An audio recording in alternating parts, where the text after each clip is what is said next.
The special GST deal for WA, you've called it one of the worst public policy decisions of the 21st century. We saw Chris Minns just before talking about that. Any hope that there's any rectification in this budget, Saul? No, sadly.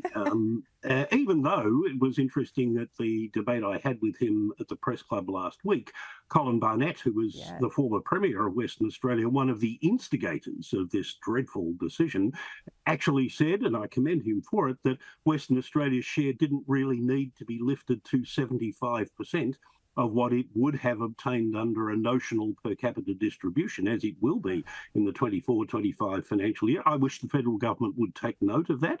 If the federal government wants to find a way of tackling the longer-term deficit problem which it still has, and which Tuesday's budget will again show that after the current financial year, there are deficits as far as the eye can see. One very obvious way of reducing those deficits would be to cut the $5 billion a year of additional money that's going to Western Australia, so that Western Australia can run big budget surpluses, so big that they have to resort to accounting tricks like giving their GBEs a dividend holiday to make their surpluses look smaller.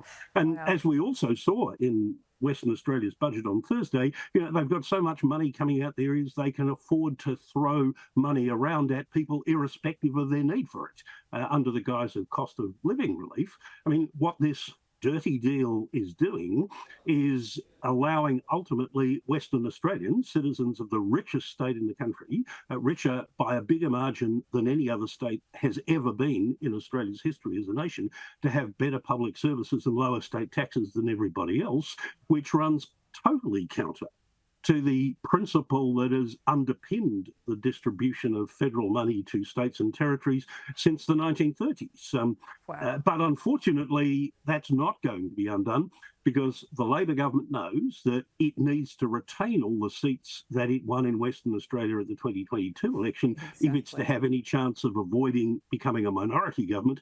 And likewise, the coalition knows they have to win some of those seats which they lost in WA back if they're to have any chance of returning to government after the next election. And so, sadly, the narrow partisan political interests of both major parties in the federal parliament are trumping, and I use that word deliberately, trumping the national interest in a fair distribution of Commonwealth money among the states and territories. Yep, you took the words out of my mouth, Saul. We'll wait to see the budget. We look forward to talking to you after. See you soon.